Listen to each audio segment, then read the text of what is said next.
Bom dia, pessoal. Saudações espaciais a todos. Bem-vindos aí a mais um seminário do grupo de pesquisa aqui do Centro Espacial ITA, o grupo E2MOC. Para quem não conhece a gente, primeira vez que esteja aqui, E2MOC vem das nossas linhas de pesquisa, que é Engenharia de Sistemas Espaciais, Mecânica Orbital e Controle. Nós somos aí um grupo com certificado pelo CNPq, e eu deixo aí o convite, para vocês conhecerem mais sobre os nossos trabalhos, Temos o nosso site, que é o e2moc.ita.br, onde fica lá todo o pessoal do grupo, o pessoal que já passou também, e todos os nossos trabalhos publicados, artigos em revistas, artigos em congressos estão lá, tem o link também para acessar o PDF, então deixo o convite. Também temos um grupo no LinkedIn e no Instagram. Nós fazemos seminários aí semanalmente, só que às vezes a maioria dos seminários é mais interno do grupo, mas de vez em quando a gente traz algumas pessoas convidadas, para fazer alguma apresentação de trabalho, no meu caso de hoje. E quem quiser, conhecer mais o nosso grupo, tiver interesse em participar, estou à disposição aí para depois a gente estar conversando, tá? Só para saber um pouquinho, a nossa relação, nós fazemos trabalhos, com o Centro Espacial ITA, também temos uma boa relação com o INPE, o CEI ele recebe as demandas das forças, da Força Aérea Brasileira, da Marinha, do Exército, da FAB, e além disso nós temos também cooperações internacionais, principalmente com o grupo de astrodinâmica da Universidade da Politécnico de Milano, o grupo COMPES, da professora Camila Colombo, e também o grupo de controle teórico, o ARS Control, da Universidade Unimore, lá da Itália também. Então, são os dois aí que nós temos parcerias estabelecidas, E o grupo, é composto aí por alunos de graduação, pós-graduação, temos pesquisadores e também pessoal de pós-doutorado que trabalham nessas 3 linhas de pesquisa. E hoje, nós temos aí o prazer de estar recebendo a coordenadora do Projeto Esporte, a doutora Lídia Sato, para falar um pouquinho sobre esse projeto aí bem ambicioso do SEI, que é o Esporte, que está em vias de ser lançado. A ideia é ela está apresentando um pouquinho desse projeto para a gente. Então, já aproveito e agradeço, Lídia, pelo seu tempo. Eu sei que é muito corrido aí, muitas coisas. Agradeço pelo tempo, pela apresentação que está montando. Agradeço aos demais aí que tiraram um tempinho para estar prestigiando essa apresentação e estar aqui com a gente. Eu já agradeço a participação também, tanto o pessoal do grupo e o pessoal de fora. Também peço, aproveito e já peço que o pessoal que deixe os microfones desligados, tá, para não atrapalhar com ruído e tal, durante a apresentação da Lídia. A Lídia vai fazer a apresentação e depois eu vou estar abrindo aí para a sessão de perguntas, e comentários, seja pelo chat ou seja fazendo, pelo microfone mesmo. Então, ok, pessoal? Obrigado. Lídia, a palavra é sua. Bom dia, pessoal. Primeiro, bom dia, Willer. Obrigada pelo convite. É sempre muito legal a gente poder contar um pouquinho daquilo que a gente faz. Você faz parte também do Projeto Esporte, ajudou a gente em diversos momentos, e sem você a gente não tinha conseguido fazer o alinhamento e todo o processo para a gente conhecer o desalinhamento, na verdade, entre 2 instrumentos que eu vou comentar um pouquinho. Então, eu vou começar a compartilhar minha janela aqui. Deixa eu... Tá, joia. Bom, deve estar compartilhado já para todo mundo aqui. Sim. Tá, joia.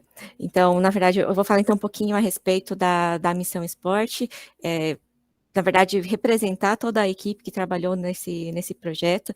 Foi um projeto bastante desafiador para a gente fazer, mas foi muito bacana também, foi um projeto de muitos aprendizados aqui para a gente.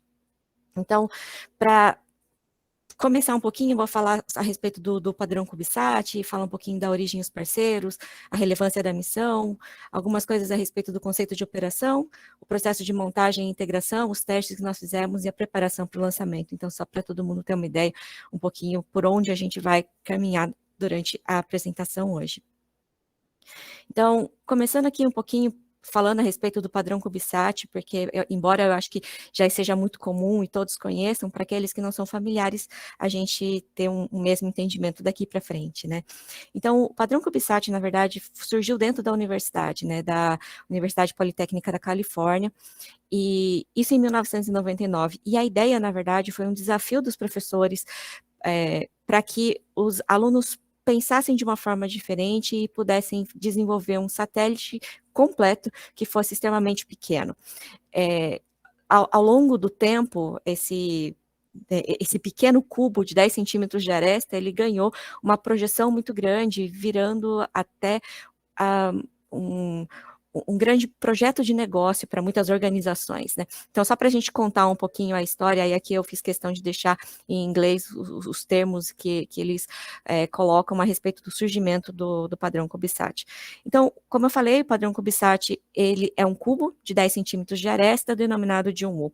E a partir daí, dependendo da aplicação, dependendo de quantas cargas úteis se quer colocar, ou do que vai se testar, a gente pode ter as variações. Então, dentro da variação de 1U, eu posso ter 1U,5, 2Us, 3Us, 6U, que é o caso do esporte, e até 12Us são considerados como CubeSats. E essa especificação, até então, ela era feita só até CubeSats 6U, mas em fevereiro desse ano, esse grupo, né, da Universidade Politécnica, eles trabalham com diversos outros grupos e eles têm um padrão chamado CubeSat Design Specification, em que eles incluíram o 12U também nessa nova versão da especificação.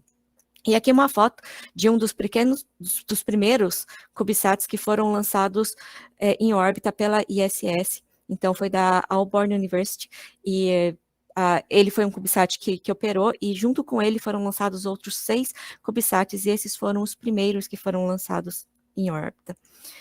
E para dar algumas estatísticas, né, para mostrar o quanto o universo de CubeSats ou os CubeSats deixaram de ser simplesmente universitários e passaram a ter um interesse comercial e tecnológico, só alguns números, né?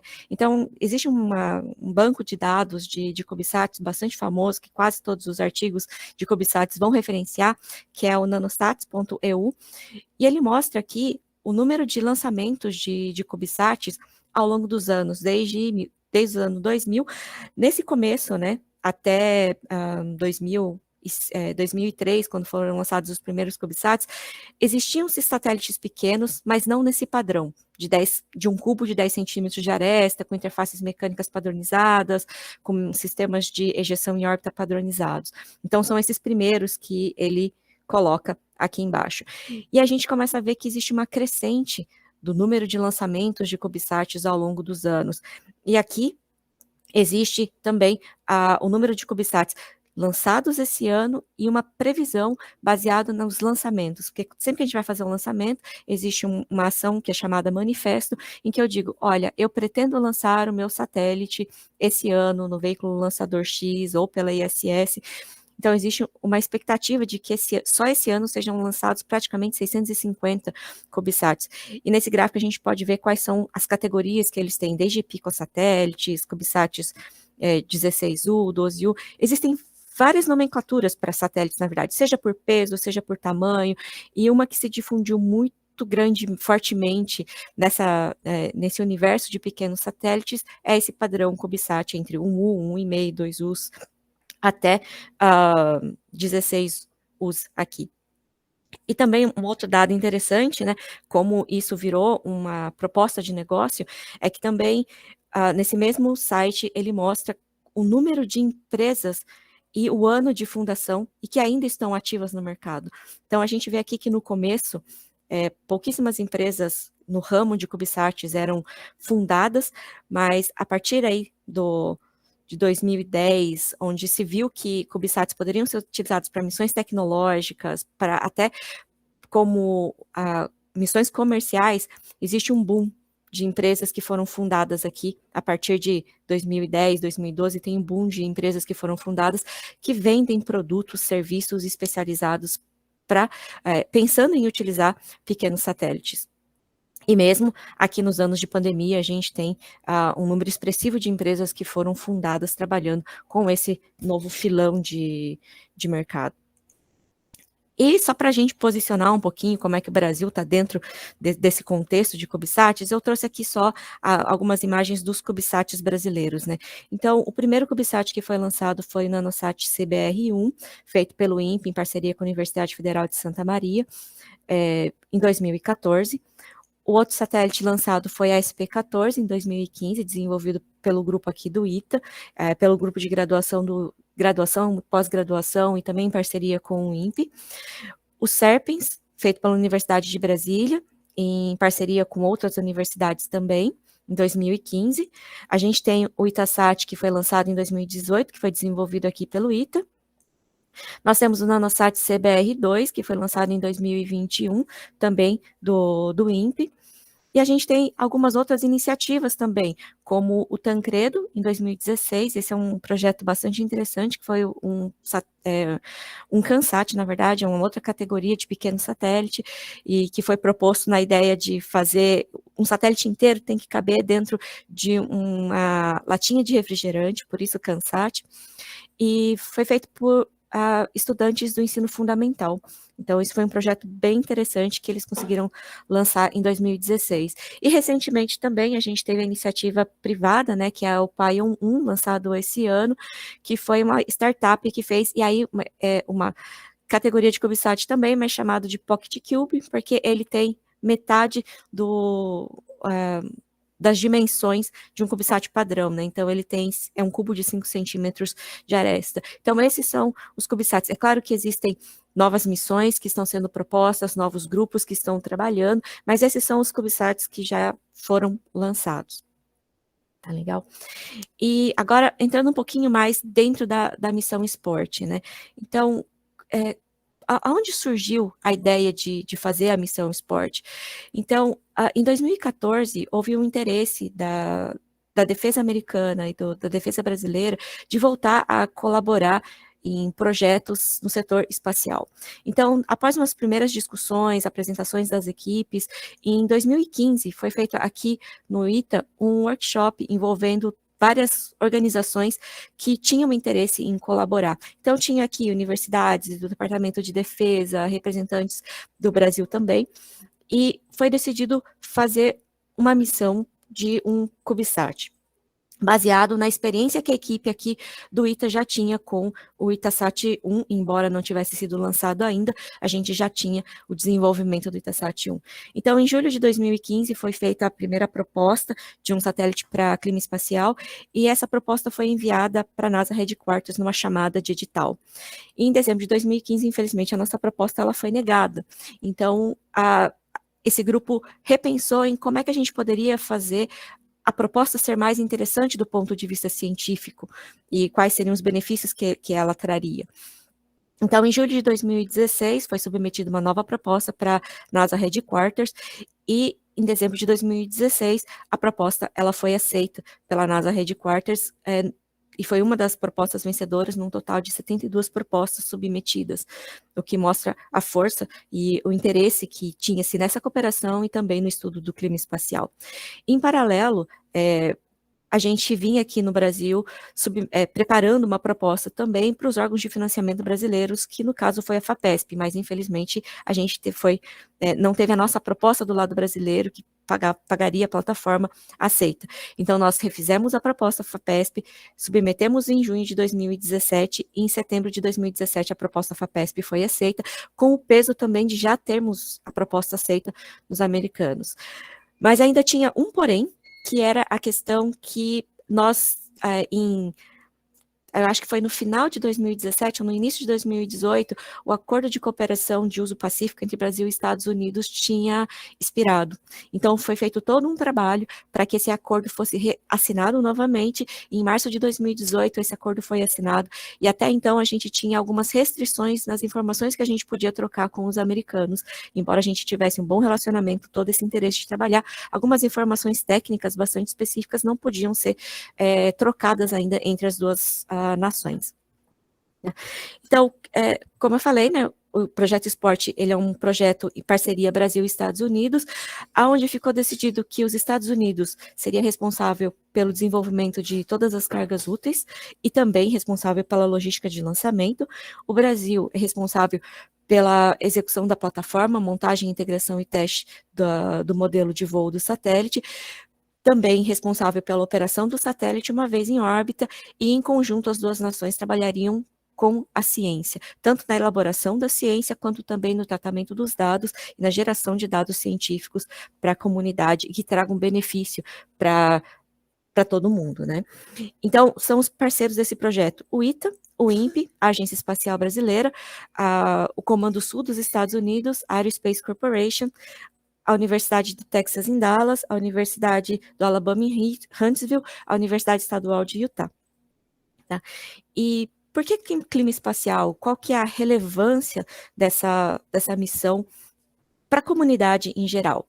Então, a primeira coisa que a gente tem que se perguntar é como que o clima espacial influencia o nosso dia a dia. E às vezes são coisas que a gente não percebe, que eu mesma não fazia ideia até conhecer um pouquinho mais a respeito da missão Sport. Assim como a gente tem o clima aqui na troposfera, que a gente tem formação de nuvens, dias de muito calor, dias de muito sol, a atividade solar, ela afeta de uma forma diferente as camadas mais altas, a ionosfera. E as explosões solares, os ciclos solares que acontecem a cada 11 anos, afetam também diversos serviços, como, por exemplo, permite que a ionosfera ela tenha determinadas características que surjam bolhas de plasma. E essas bolhas de plasma podem afetar comunicação, podem afetar a navegação, precisão, no nosso dia a dia, aonde a gente pode ver isso muito claro? Nas comunicações e também na precisão do sinal GPS que a gente tem, a ponto de eu ter informações erradas, diminuição da precisão, ou até mesmo perda total de comunicação ou de informações de posição. Outras coisas que podem acontecer também, o clima espacial ele pode afetar fortemente todos os satélites que estão em órbita, que hoje fornecem muitos serviços, seja de constelação GPS, serviços de comunicação, serviços militares e estratégicos. Ele pode afetar também a segurança dos astronautas e o nível de radiação que eles recebem nas suas missões espaciais, inclusive toda a tripulação da ISS. E ela pode afetar também, fazer com que eu tenha surgimento de correntes que façam com que grandes transformadores tenham problemas, e a gente pode ter explosão e queima de grandes transformadores. Já existiu situações em que, em grandes tempestades solares, o nível de radiação e os efeitos sentidos na Terra fizeram com que grandes transformadores se queimassem e cidades inteiras ficassem até 10 horas sem energia, com um custo de milhões, seja para aplicações espaciais, ou seja também aplicações terrestres. A gente pode ter disrupção de cabos de comunicação e outros vários fatores que influenciam no nosso dia a dia. Então, assim como hoje, né, como eu falei que a gente tem o clima troposférico, o nosso clima atmosférico aqui, se intenciona que daqui a algum tempo a gente possa entender como é que os efeitos dos ciclos solares, as explosões solares, afetam a ionosfera de tal forma que eu possa ter também uma previsão do clima espacial. Hoje, já existe alguma coisa que é feita nesse sentido, por exemplo, com níveis de cintilação. Quando meus níveis de cintilação estão muito altos, eu tenho alarmes que podem ser disparados, por exemplo, para as companhias de energia elétrica, para que elas possam decidir se elas vão, por exemplo, desligar alguns transformadores, para que não haja essa queima de transformadores, onde a troca e tudo mais fica muito mais difícil. E quem sabe aí com lançamentos espaciais com frequência, também a gente possa ter uma previsão em que vai dizer os momentos mais favoráveis em que as tripulações possam ir para missões orbitais. E dentro do contexto da NASA, da heliofísica, que é o setor que estuda o clima espacial, aonde que o esporte está dentro de tudo isso, né? Então, aqui são todas as missões da NASA que estudam o clima espacial, e não só o clima espacial, mas também os efeitos solares, né? Então, a gente tem hoje em órbita a missão Gold, que foi lançada em 2018, a gente tem a missão Icon, que foi lançada em 2019, e a missão Sport, que vai ser lançada em 2022. Todas essas missões em conjunto vai fornecer um novo conjunto de dados para a comunidade científica, para que eles possam entender melhor as condições da ionosfera. E, eventualmente, poder fazer essas previsões. Perdão. E a gente tem, então, como o principal investigador da nossa missão do lado americano, o Dr. Jim Spann, ele foi o proponente da missão, Mas aí depois ele teve que nos deixar, porque ele assumiu um cargo muito maior, ele agora é o chefe de toda a heliofísica da NASA Headquarters, e a gente tinha do nosso lado aqui o professor Abdu, que é o especialista, ou uma das maiores autoridades em estudos da ionosfera, não só no Brasil, mas no mundo também. E com a saída do Dr. Jim Spann, entrou no lugar o professor Charles Swenson, da Universidade Estadual de Utah, como o pesquisador principal do nosso projeto. Tá? E no caso da missão esporte, como eu falei, o clima espacial ele pode afetar diversas coisas. Então, a missão esporte ela focou em estudar as condições da ionosfera que podem levar à formação de bolhas de plasma. Então, foi proposta uma missão para entender as pré-condições que levam à formação de bolhas de plasma, principalmente nessa região equatorial, e que, consequentemente, levam ao fenômeno da cintilação. E uma das coisas principais que eles queriam entender é por que existe uma formação de bolhas de plasma muito maior aqui, nessa região do Atlântico Sul, do que em outras regiões. O que há de diferente aqui? Essa diferença é tão grande que existem diversas missões que, quando sobrevoam pela região do Atlântico Sul, elas desligam as suas cargas úteis para que as cargas úteis não sofram com efeitos de... bom, existe também aqui a anomalia do Atlântico Magnético Sul, que faz com que o nosso campo magnético seja mais fraco, a gente tenha uma incidência maior de radiação, mas, além disso, a formação de bolhas de plasma e outros efeitos fazem com que diversas satélites realmente desliguem as suas cargas úteis quando sobrevoam essa região. E existem diversos estudos que mostram que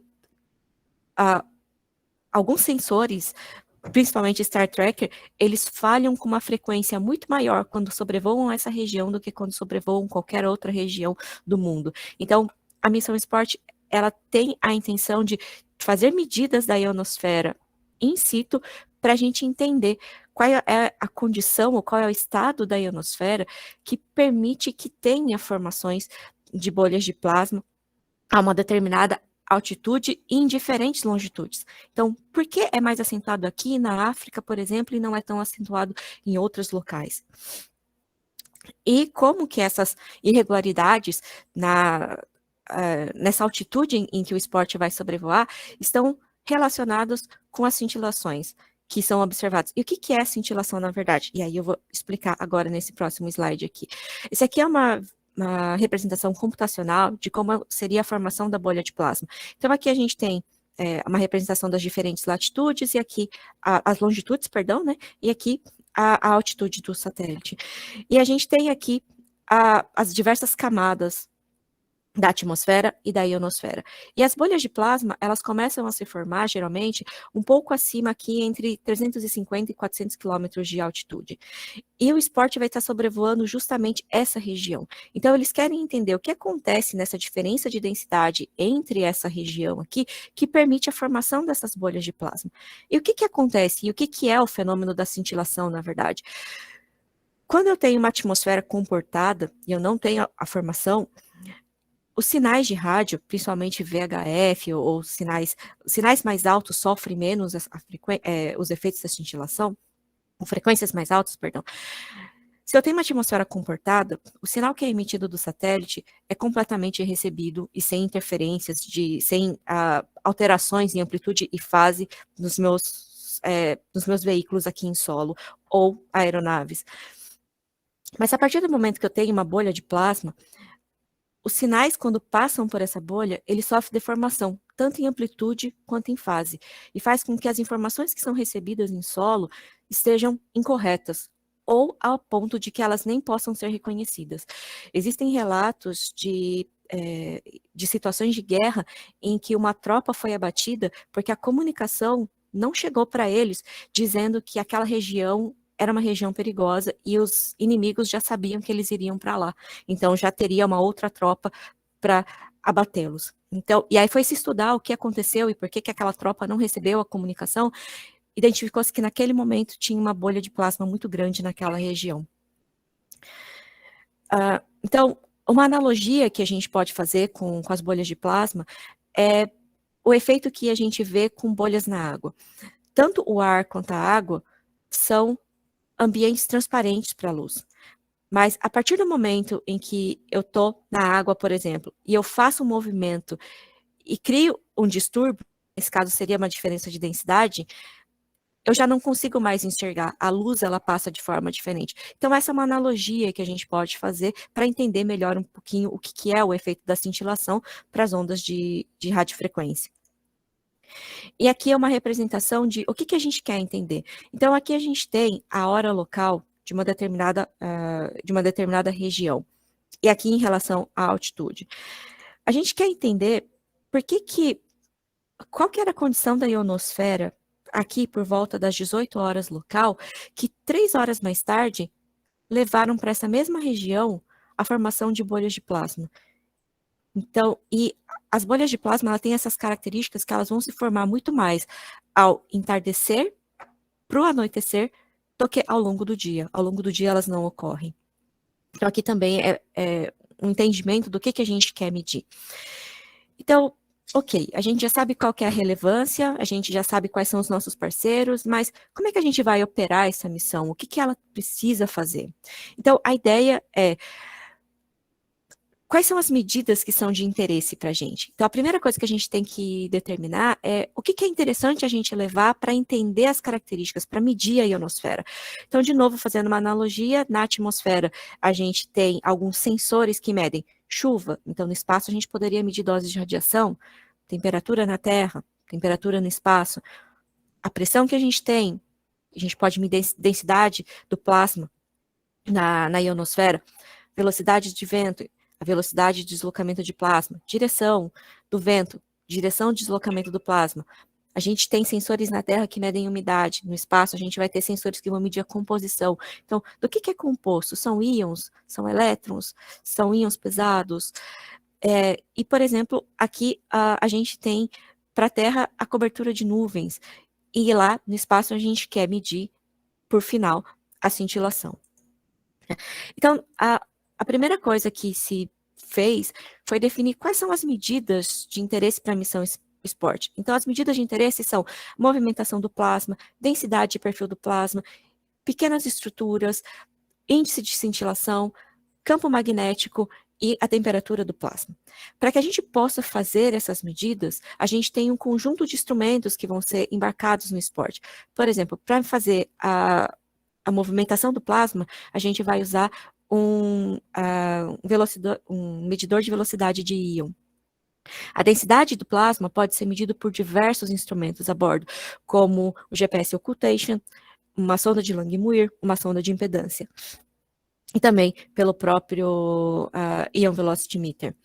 Para medida de pequenas estruturas, a gente pode usar a sonda de Langmuir, a sonda de impedância e uma sonda de campo elétrico. Para medir índices de cintilação, a gente tem somente o GPS Occultation, medida de campo magnético também o magnetômetro e a temperatura do plasma, a sonda de Langmuir. Isso tudo tem que caber num satélite padrão CubeSat 6U, que é o esporte. Então, essa aqui é uma visão muito similar, muito próxima do que é o nosso modelo de voo, onde a gente coloca aqui os principais elementos. Então, a sonda de impedância, a sonda de campo elétrico, a sonda de Langmuir, o magnetômetro, o IVM, o GPS está interno, mas a gente tem a antena posicionada e essa aqui é a direção de voo preferencial do esporte. Então, como é que a gente vai colocar tudo isso em órbita? Inicialmente, a gente vai ter, uma vez que o satélite está pronto, ele vai ser empacotado, ele vai ser colocado no veículo lançador, em uma das missões de recarga da ISS, vai ser instalado para ir para lá, ele já vai instalado no que a gente chama de deployer ou dispenser, que é quem vai fazer a ejeção de fato. Uma vez na ISS, ele vai ser manipulado pela tripulação para que esse deployer seja colocado no braço robótico, e aí, com um comando, ele vai ser ejetado em órbita. Uma vez que ele seja ejetado em órbita, a gente vai passar por toda uma fase de verificação da plataforma, e uma vez que a plataforma esteja ok, e as cargas úteis estejam ok também, a gente vai começar a entrar em operação normal.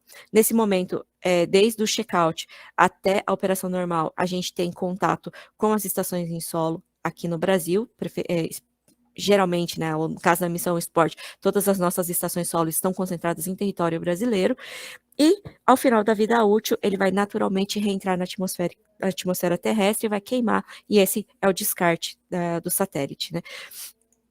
E para toda essa fase, desde que a gente foi ejetado até o descarte, a gente tem uma timeline, uma sequência de ações que precisam ser feitas, que demonstram o momento em que a gente vai fazer o teste da plataforma, das cargas úteis, e vamos entrar em operação normal.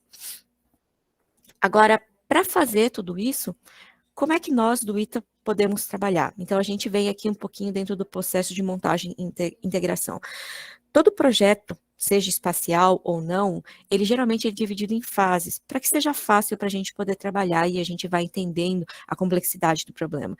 Então, comumente na NASA, um projeto ele é dividido em 5 fases, então a gente tem uma primeira fase de concepção, uma segunda de viabilidade, na verdade, né?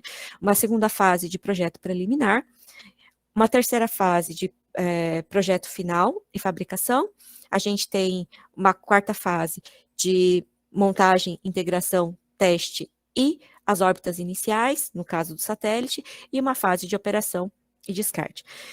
E do ponto de vista de projeto, a gente estabelece alguns marcos de projeto, que são essas representações aqui embaixo. Então, a gente tem uma primeira revisão para a gente fazer uma abertura da missão, uma revisão para verificar os requisitos de sistema, a definição do sistema, o projeto preliminar, projeto crítico.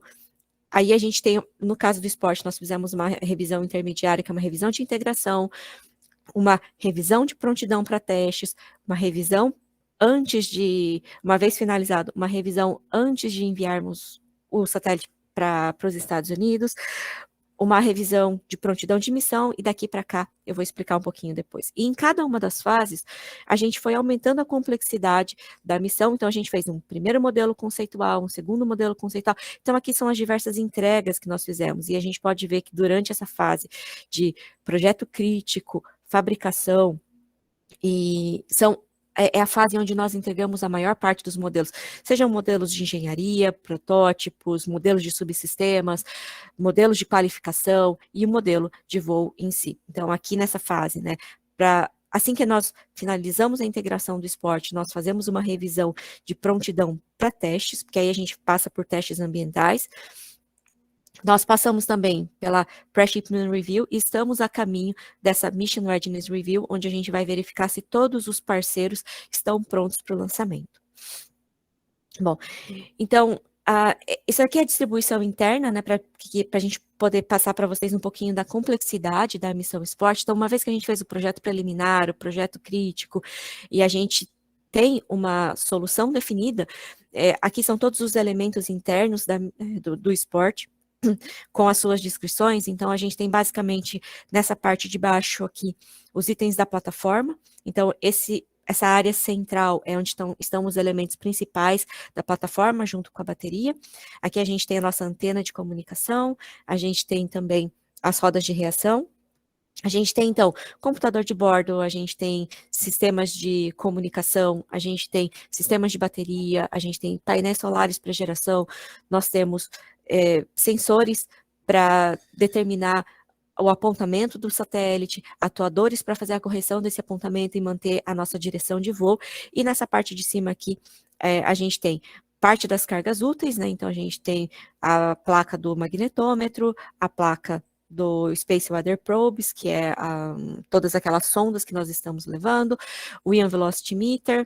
Aqui nós temos o experimento de radioocultação e temos também o Star Tracker.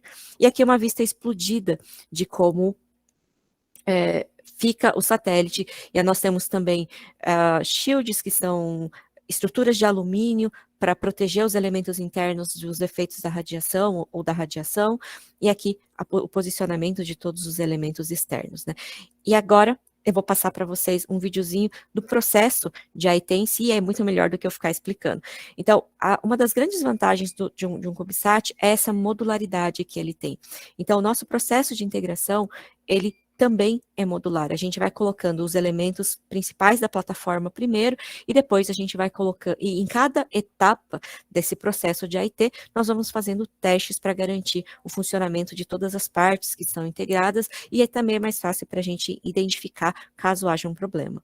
Então, basicamente, essa é a sequência de integração que nós seguimos. E essa sequência de integração que vocês estão vendo nesse vídeo, nós temos procedimentos detalhados, dizendo até o parafuso que nós precisamos usar, o torque que nós vamos usar, a sequência necessária para ser colocada. Então, aí a gente tem o satélite todo montado. Tá? E, então, mostrando mais um pouquinho do nosso processo de desenvolvimento, antes da gente chegar nesse estágio de montagem, integração e testes, uma coisa que a gente faz muito é o desenvolvimento em bancada. Então, aqui a gente tem praticamente todos os elementos do satélite, só que eles estão, a gente chama de FlatSat, porque eles estão dispostos na bancada.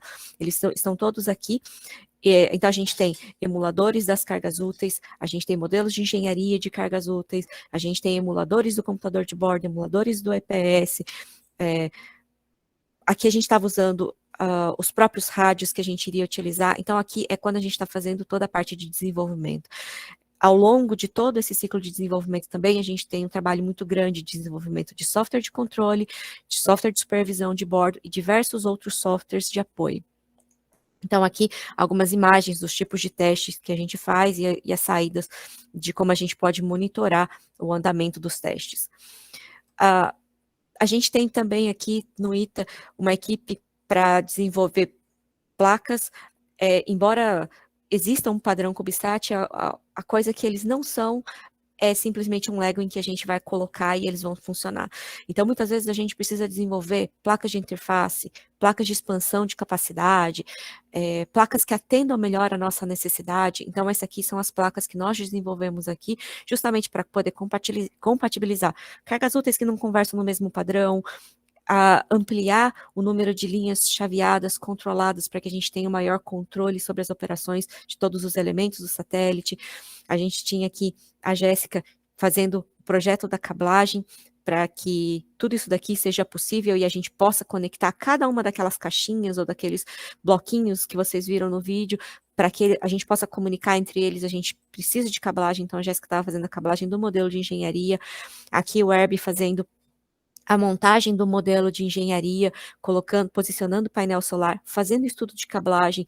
Então, a gente faz esse processo para saber qual é o melhor lugar para colocar a cablagem. Às vezes, eu preciso ter uma sequência de integração da cablagem que me permita teste, que me permita fácil acesso a todos os elementos também. E aqui, um teste em um dos elementos que a gente estava fazendo, o Matheus e o Linélcio. Uma vez que a gente, enquanto uma equipe estava trabalhando no modelo de engenharia, a gente teve também o recebimento de todas as cargas úteis de modelo de voo que chegaram dos Estados Unidos. Então, assim que as cargas úteis chegam aqui, a primeira coisa que a gente precisa fazer é um teste funcional pós-transporte, para garantir que todo mundo continua funcionando como deveria. Então, inicialmente, cada instrumentador viria para o Brasil para fazer essa inspeção junto com a gente, mas devido à pandemia, restrições de voo e restrições de número de pessoas no laboratório, a gente teve que mudar essa estratégia. Então, a nossa equipe assumiu a responsabilidade de fazer essa aceitação com o suporte deles. Então, nós fizemos videoconferência com todos os instrumentadores, utilizando o nosso modelo de engenharia, nós fizemos a aceitação de todos os modelos de voo das cargas úteis. Então, a gente vê aqui toda a equipe trabalhando com cada um dos instrumentos. Outra coisa que a gente começou a fazer foi a montagem e integração do modelo de voo. Então, aqui a gente tem a equipe preparando toda a cablagem, fazendo toda uma pré-montagem dos elementos que seriam necessários. Então, a gente tem aqui os elementos sensores que a gente chama de, que estão instalados no que nós chamamos de booms, que são essas hastes aqui, precisavam ter a cablagem finalizada, no comprimento projetado. Então, aqui era a equipe trabalhando nessa pré-montagem. E também a instalação das chaves de separação, das nossas facas térmicas para abertura de todos os mecanismos, inclusive painéis solares. E como eu falei, durante cada etapa de integração, a gente tem testes funcionais. Então, aqui a gente tem a equipe de software fazendo o teste daquele nosso maior elemento da estrutura, o elemento central, em que a gente tem computador de bordo, placas de comunicação, instrumentos, alguns dos elementos sensores, comunicando com a nossa placa de EPS aqui, da nossa placa do nosso suprimento de energia. Então, para cada placa montada, para cada conjunto montado, foi feito um conjunto de testes funcionais. E a cada integração que eu tinha na estrutura, também a gente teve testes funcionais. Então, a gente vê aqui os outros elementos em linha para a gente poder fazer os testes funcionais. Aqui a gente já começa com o modelo de voo um pouco mais integrado, e a gente tinha algumas etapas de calibração dos instrumentos, para que eu saiba que o comportamento deles, esses elementos eles são muito sensíveis à variação de campo elétrico, variação de campo magnético, campo residual da plataforma. Então, qual é a ideia dessa calibração, na verdade? É eu tirar o offset ou o ruído gerado pela plataforma. Então, nós fizemos a calibração do instrumento, que era uma calibração bastante delicada, que nós fizemos diversas vezes. Nós fizemos também teste do receptor GPS, que faz rádio-ocultação, em que ele, utilizando um simulador GPS, a gente simulou uma órbita para saber que o receptor GPS estava funcionando, a antena estava funcionando. Foi a primeira vez que foi feito um teste integrado entre a antena e o receptor GPS, para que a gente pudesse identificar se a gente teria um problema ou não. E esse aqui é um teste de abertura do mecanismo. Então, uma vez que o modelo de voo já estava praticamente todo integrado, a gente tem um vídeo aqui em que a gente enviava um comando e a gente fez o teste de abertura de uma das antenas, nesse caso aqui era a antena de VHF. Depois a gente tem aqui o modelo de voo do esporte praticamente montado, aliás, já finalizado, com todos os painéis solares, com os nossos equipamentos de suporte em solo, que também foram desenvolvidos pela equipe aqui. Não adianta só eu ter o satélite, eu preciso ter meios para testá-lo, preciso ter meios para simular a ejeção em órbita. E então, aqui são os EGCs que foram montados, e aqui parte da equipe que fez boa parte da montagem e integração do modelo de voo. Nesse momento aqui é quando a gente faz aquela revisão que eu falei de prontidão para testes, porque uma vez que o satélite está todo montado, ele foi funcionalmente testado, os dados que foram coletados foram enviados para todos os instrumentadores para que eles avaliassem se os instrumentos deles estavam respondendo de forma correta, dentro do esperado, e aí a gente mostrou também para eles qual seria a sequência de testes que nós iríamos fazer, para aí sim a gente começar com a sequência de testes ambientais, que são os testes de aceitação. Sem esses testes, a gente não pode lançar nada no espaço. Existem testes de aceitação que são feitos que são mandatórios para que a gente possa lançar qualquer coisa no espaço, e existem alguns testes que não são mandatórios do ponto de vista de lançamento, mas são testes que são recomendáveis do ponto de vista de garantia do produto ou garantia da missão. Então, entrando um pouquinho aqui na parte de testes, né, nós fizemos diversos testes funcionais, diversos testes ambientais, e eu vou mostrar só alguns deles aqui. Então, aqui a gente tem a imagem do esporte dentro esse aqui era o modelo de qualificação do esporte no ensaio de vibração. Então, a gente, como eu falei, né, a gente tem ensaios de qualificação. Então, se a gente voltar para aquela figura onde já tinha todas as fases e todos os modelos que foram entregues, esses são os modelos que foram entregues no início da fase C como qualificação. Então, a gente tem aqui o ensaio de balanço térmico. Uma vez no espaço, eu tenho algumas restrições para eu poder tirar calor de um lugar para o outro. E se a gente pensar no nosso celular, quando a gente usa demais, quando a gente começa a usar demais a capacidade do celular, a gente sente que o celular começa a esquentar. Aí muitas vezes o que a gente faz, a gente põe, ou a gente tira a carga de trabalho dele, ou senão a gente posiciona perto de alguma superfície fria para que ele esfrie. A gente precisa garantir que todos os elementos que estão no espaço, eles vão trabalhar dentro da sua região de operação, dentro das suas temperaturas de operação, sejam elas temperaturas frias ou quentes. Então, o ensaio de balanço térmico, ele é feito para analisar o comportamento do satélite, para ver se as nossas simulações térmicas estão de acordo com o comportamento que vai acontecer na prática, e com isso a gente pode ter estratégias para dissipar o calor e fazer com que eu tenha que todos os elementos trabalhem dentro dessa faixa de operação esperada, de temperatura esperada. A gente teve também ensaios de radiação no nível de componente. Por quê? Na missão esporte, a gente tinha um requisito de que nós tínhamos que usar equipamentos ou partes com uma maturidade tecnológica alta. Então, existe uma escala que mede essa maturidade.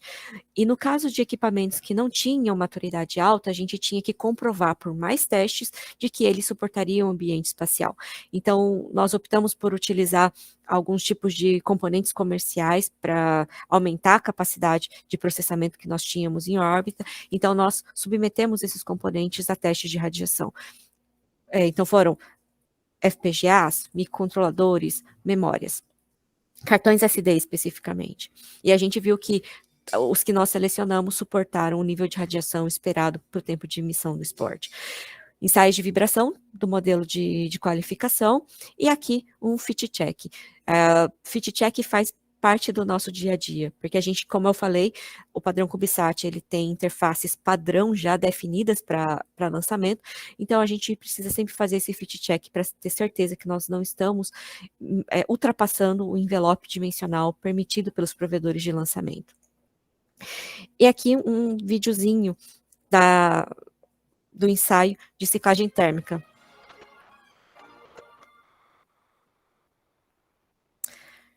Então, aqui é boa parte do trabalho da equipe, a gente tem que mobilizar uma equipe muito grande para poder fazer o ensaio, uma estrutura muito grande também.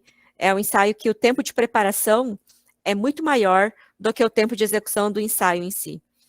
Então, testes com câmara aberta, preparação, testes funcionais, instrumentação.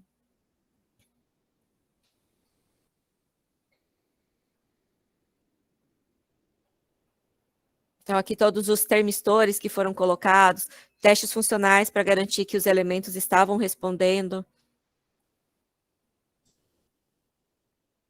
Testes de abertura que foram feitos também dentro do ensaio.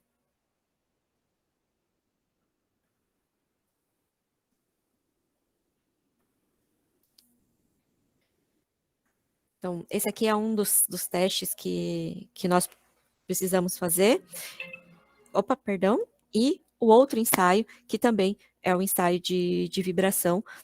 O ensaio de ciclagem térmica não é um ensaio mandatório, esse é um ensaio que a gente faz para garantia da missão, e o ensaio de vibração, sim, é um ensaio mandatório.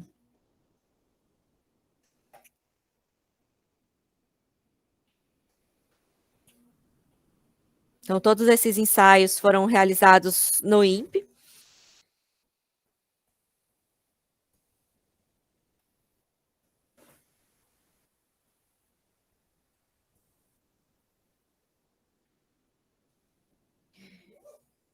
Então, existe uma série de MGSEs que precisaram ser desenvolvidos para que a gente pudesse fazer o teste.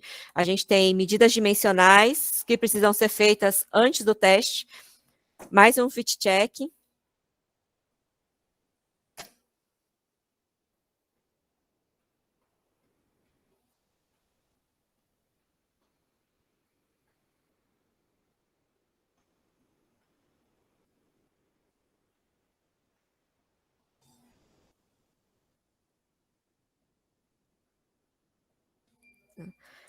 E o ensaio de vibração é um dos ensaios mais tensos que a gente tem. Eu lembro até hoje, a primeira vez que a gente fez esses ensaios nos CubeSats, no Itasat, o pessoal tinha falado para a gente, olha, a coisa mais comum é durante o ensaio de vibração ter parafusos pulando.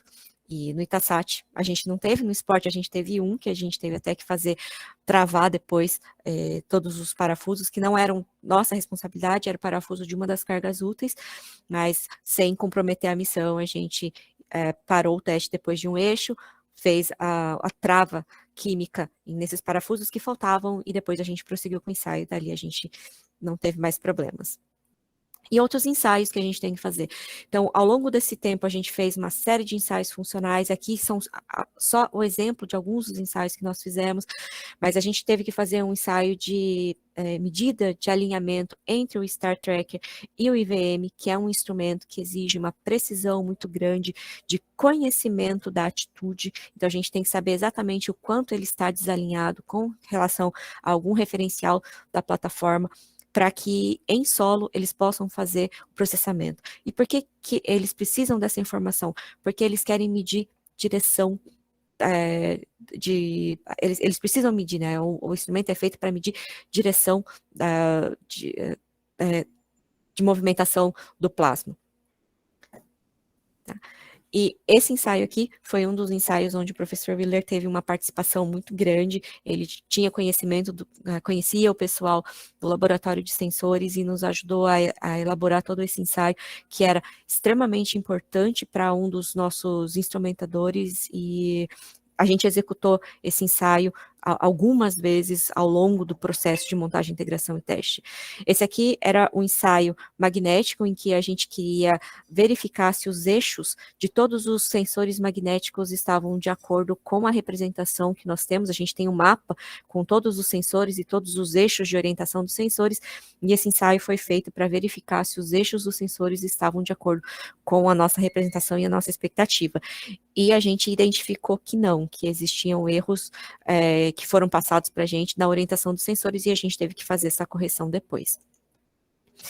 Outros testes que são feitos, agora pensando mais no nível de emissão, são os testes do tipo end-to-end, ou testes fim a fim, em que nesse caso aqui, a gente fez testes do nosso, o que a gente chama da nossa valise de RF, com as estações solo que vão ser utilizadas na operação do esporte. Então, o esporte vai ser operado por 2 estações aqui no Brasil, uma em Natal e uma em Cuiabá, e esse aqui foi o teste que nós fizemos em campo, em Cuiabá, em que nós levamos o rádio, um simulador do computador de bordo, e a gente faz um teste de transmissão RF para garantir que toda a cadeia está funcionando. Então, aqui a gente tinha conexão remota do INPE São José dos Campos, a gente teve toda a equipe acompanhando, e esse teste a gente foi muito bem sucedido, onde todos os comandos que nós enviamos foram recebidos pela estação solo, e depois também as telemetrias enviadas também foram recebidas. Então, aqui é só uma ideia, né, da campanha de teste, e uma vez que o satélite foi montado, testado, e a gente passou por todos os testes ambientais, os instrumentadores deram o ok de que os dados estavam de acordo, a gente começa uma etapa que foi a preparação para o lançamento. Então, dentro da etapa de preparação para o lançamento, a gente tem aqui a preparação para o transporte. Então, aí é um videozinho curto em que eu mostro como é que a gente fez o transporte do esporte.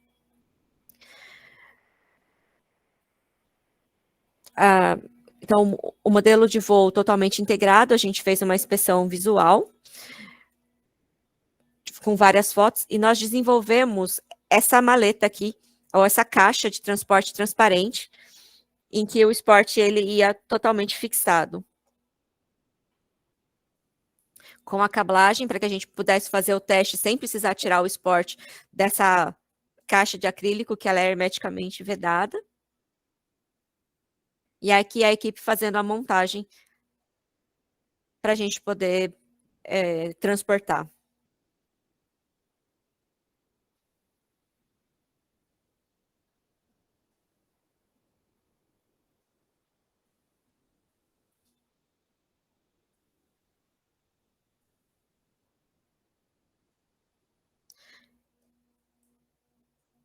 E uma coisa interessante dessa caixa de policarbonato que nós fizemos transparente, é que ela serviu não só para o transporte do esporte, mas também para alguns testes em campo que a gente precisava fazer no modelo de voo. Nós precisávamos fazer um teste do CITEX em campo para saber se ele conseguiria pegar dados da constelação GPS. Então, dentro dessa caixa, nós tínhamos o ambiente seguro para poder sair de área limpa e fazer testes ambientais que fossem necessários. E nós fizemos também o outro teste, que foi um teste de caracterização dos sensores, medindo o campo magnético terrestre. Tá? Então, essas foram algumas coisas interessantes que a gente pode fazer com essa maleta, com essa caixa de policarbonato, não só para transporte, mas também para testes em campo do modelo de voo.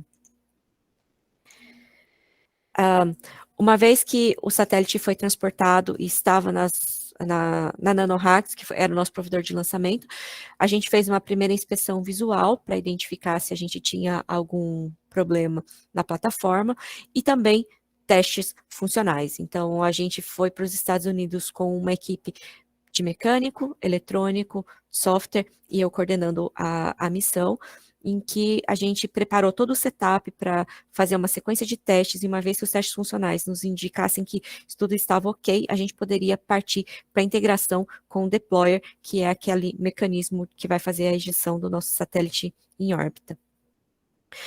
Passado os testes funcionais da nossa equipe, começa uma inspeção visual da equipe da NanoHacks. Então, eles tiram várias fotos, fazem inspeção visual, fazem inspeção dimensional, fazem inspeção de verificação de massa também. E a gente faz um fit check. Então, esse aqui era um fit check que a gente faz com o deploy. Então, a gente pode ver que a gente ainda tem algumas fitas de Kapton protegendo o nosso Star Tracker, mas aqui era só um fit check para ter certeza de que o nosso satélite estava dentro de todas as medidas dimensionais dele. E a gente tem a integração final com o deployer.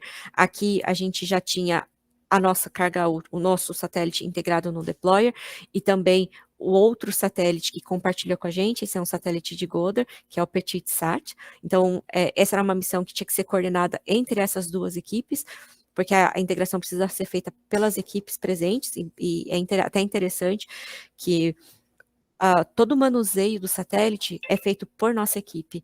Os provedores de lançamento não colocam a mão no nosso satélite. Então, eles só falam para a gente, agora você precisa fazer isso, você precisa virar o satélite para esse lado, eu preciso tirar foto do outro lado, e somos nós que fazemos toda essa etapa de inserção. Eles colocam a mão no deployer, mas não na nossa carga útil. E aqui a gente tem o Linelcio fazendo a última etapa da nossa atividade lá, que era a remoção do conector Remove Before Flight, que são os nossos inibidores que garantem que a gente possa fazer um manuseio seguro do satélite.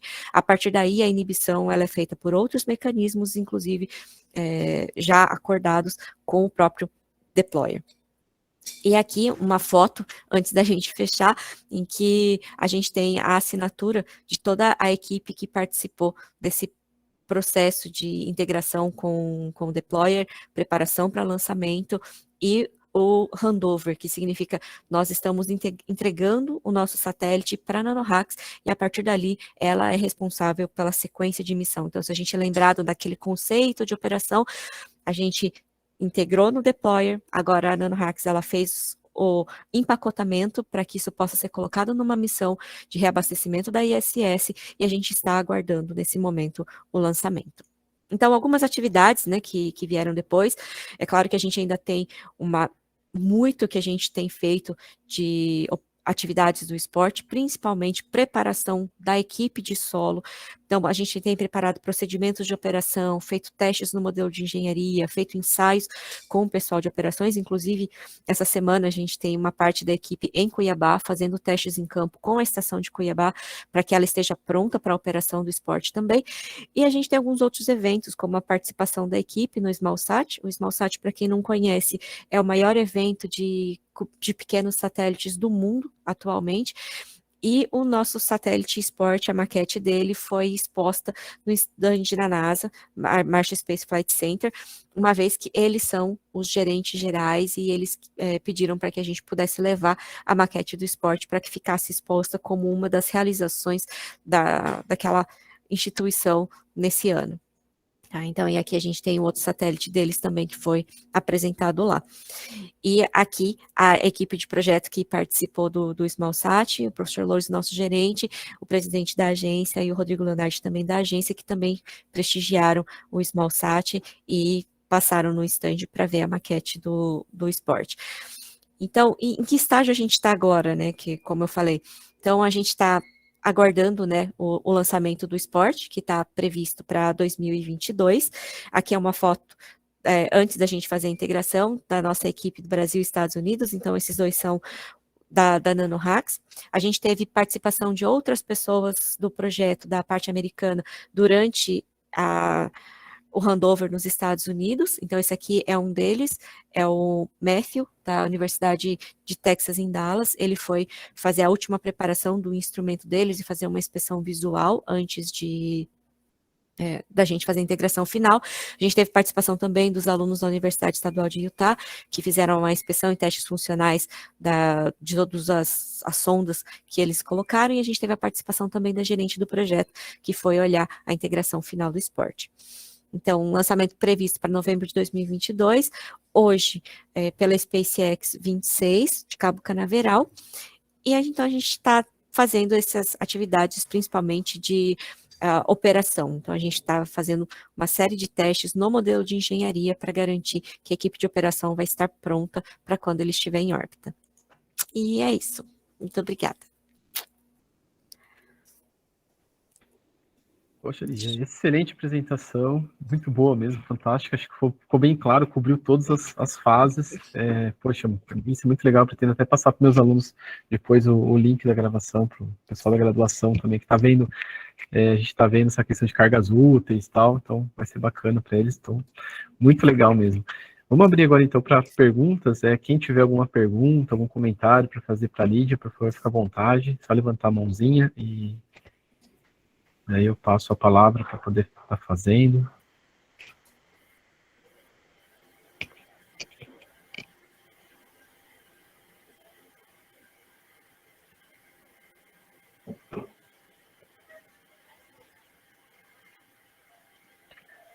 Lídia, você poderia comentar um pouquinho dentro todo esse processo, qual que foi a fase mais complexa ou mais complicada, que teve mais dificuldade a equipe encontrou?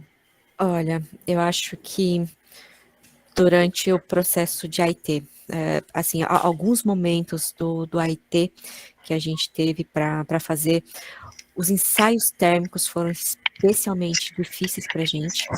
Uma porque dentro do INPE foi a primeira vez que um CubeSat fez um ensaio de balanço térmico. Então, o ensaio de balanço térmico, geralmente, ele é planejado e ele é feito em 2, 3 meses. E a gente, inocentemente, né, a gente falou assim, a gente faz preparação em uma semana, faz o teste na outra, tá beleza, né? Não. Então, o ensaio de balanço térmico foi especialmente desafiador para a gente.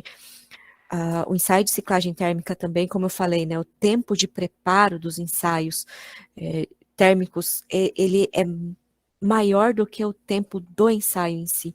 Então, isso foi, e assim, definir os escopos, definir quais testes funcionais, ter equipe rodando no ensaio 24/7, sendo uma equipe pequena, eu acho que foi assim, uma das coisas mais desafiadoras, né?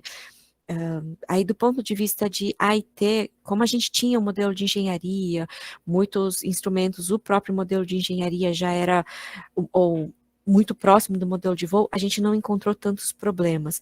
A gente teve alguns desafios computacionais também, como sempre, documentação não clara de fornecedores também foi um desafio um pouquinho maior, que às vezes o fornecedor não deixava claro algumas informações, e quando a gente ia ver, a gente teve que aumentar nossa capacidade computacional, porque tinha uma funcionalidade que a gente esperava que existisse no rádio, e ela não existia, e a gente teve que suprir isso com a plataforma. Então, eu acho que assim, de uma maneira geral, esses foram um dos pontos assim que a gente viu. E o ensaio de alinhamento, ele não era assim, ele não era um ensaio difícil de ser executado, mas ele era, a gente precisou ser muito preciso para poder executá-lo, para conseguir atingir a precisão ou a acurácia exigida pelo instrumentador. Entendi, interessante.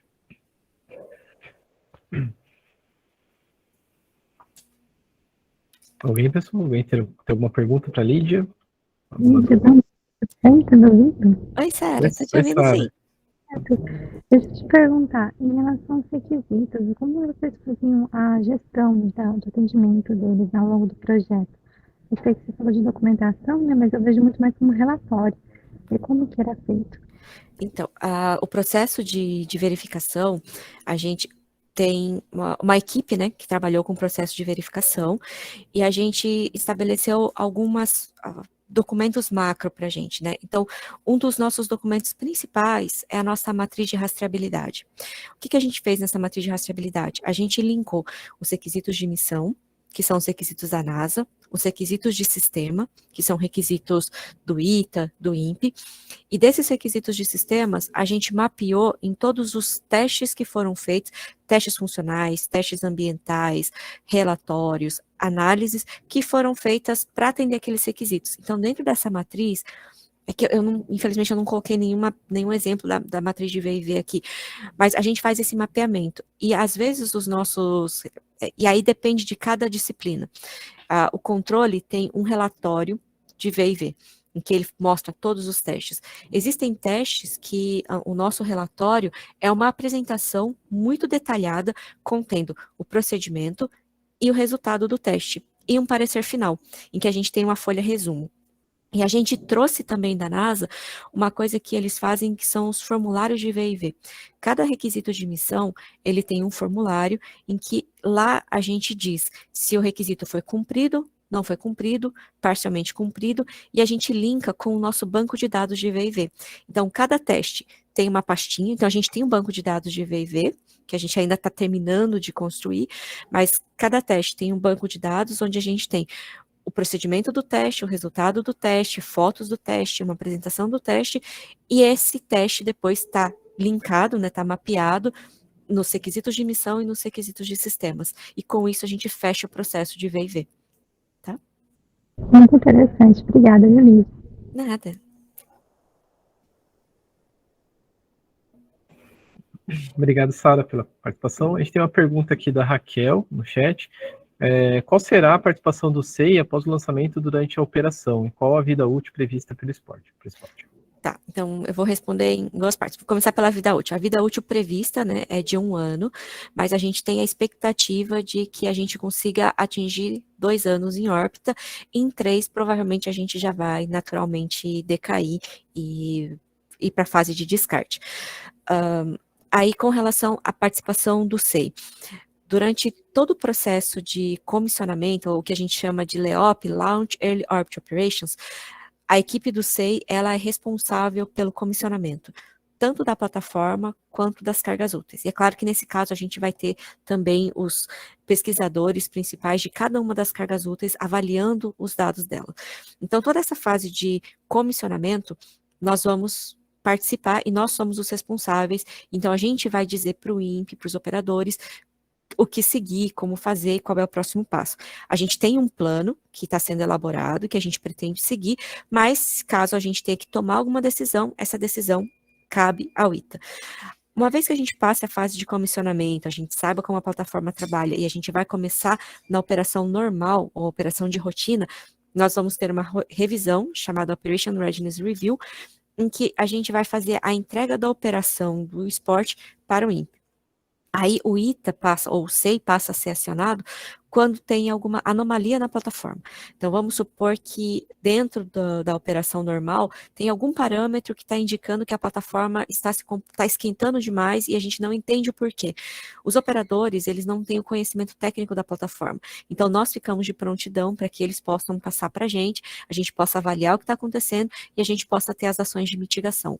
Então, a gente continua durante a operação do esporte, dando esse apoio, mas é muito mais em caso de anomalia do que na operação rotineira. Na operação rotineira, aí é com eles. Tá bom? Eu tenho uma dúvida. Pode falar. Deixa eu fazer uma pergunta. Lídia, toda parceria, assim, a gente sempre aprende e também faz os outros aprender.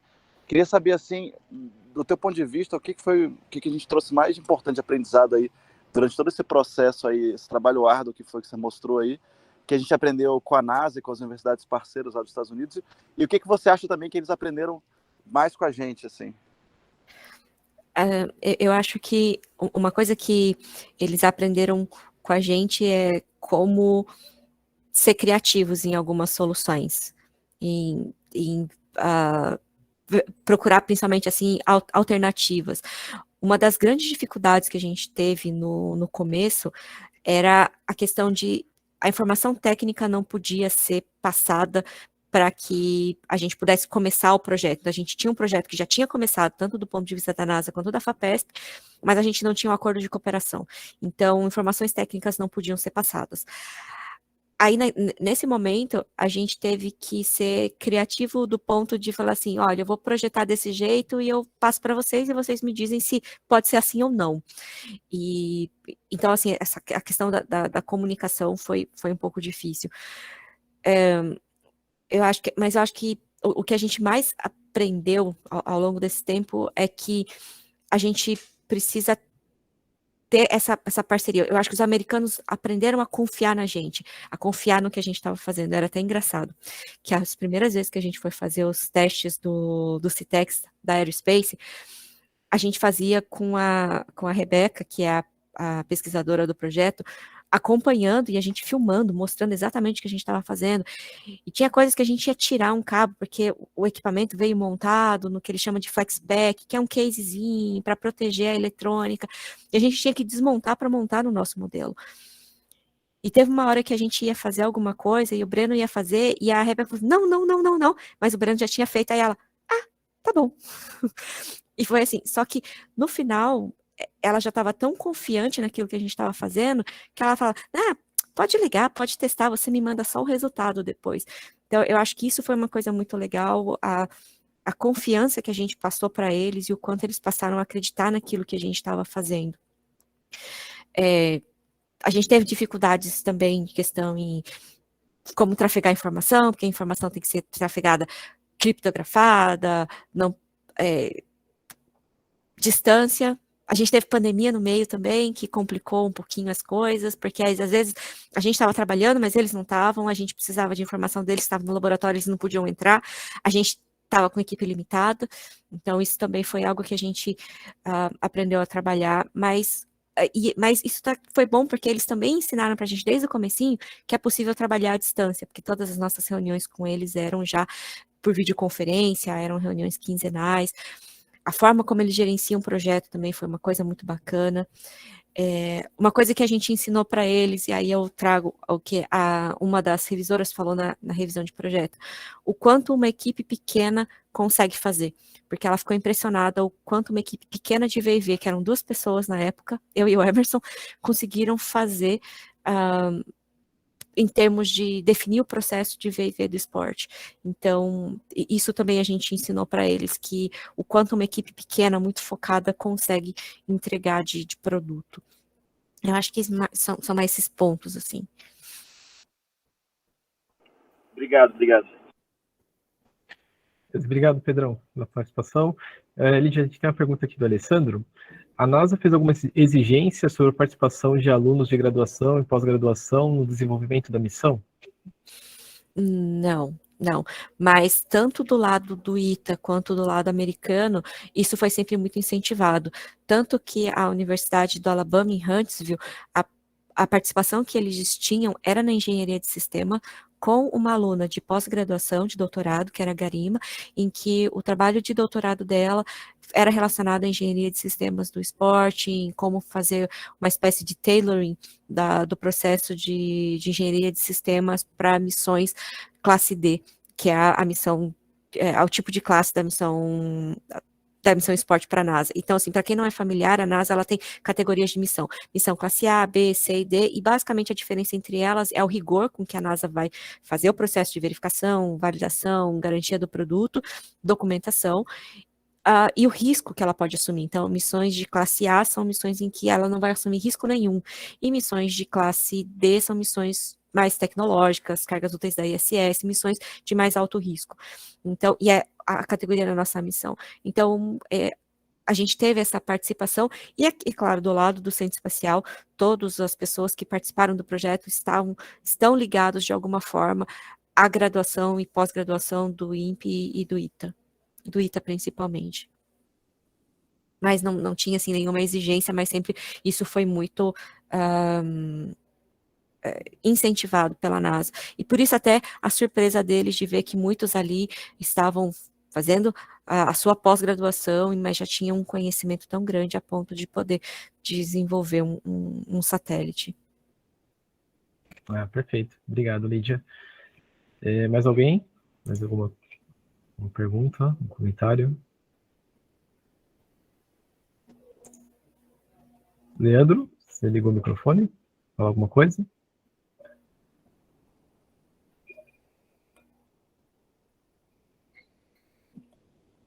Bom, então acho que a gente pode encerrar, né? Agradeço a participação de todos aqui, pela prestigiando a apresentação, nosso trabalho, fazendo as perguntas. Agradeço, Lídia, muito obrigado mesmo pelo seu tempo na apresentação, de estar vindo aqui. Esse vídeo aqui ainda vai ser assistido por muitas pessoas.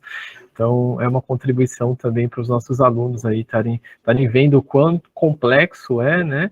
Às vezes eles só têm essa noção de teoria, né, a parte acadêmica, e também poder ter essa visão também na prática desses ensinamentos, desses conhecimentos sendo aplicados, né? E aqui dentro da nossa casa. Então, isso é muito gratificante, muito satisfatório. Eu fico muito feliz também de fazer parte aí desse processo, dessa equipe. Então, muito obrigado, Lídia.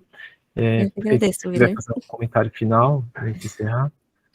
Eu agradeço o convite, como eu falei, é sempre muito legal a gente poder apresentar o trabalho da equipe, né? O que eu fiz aqui foi só representar a equipe com todo o trabalho que ela teve, com todo o esforço que todo mundo teve. A gente teve uma pandemia no meio do caminho que fez as coisas serem um pouco mais difíceis, mas a gente conseguiu fazer a entrega que era prometida, a entrega que era esperada, e o que mostra o que a gente é capaz de fazer. E qualquer um que tiver alguma dúvida e quiser perguntar mais alguma coisa, ver como é que a gente está aqui, podem ficar à vontade, é só entrar em contato com o Willer conversa com a gente, e aí, no que a gente puder, a gente está à disposição também para conversar com todo mundo. Tá bom?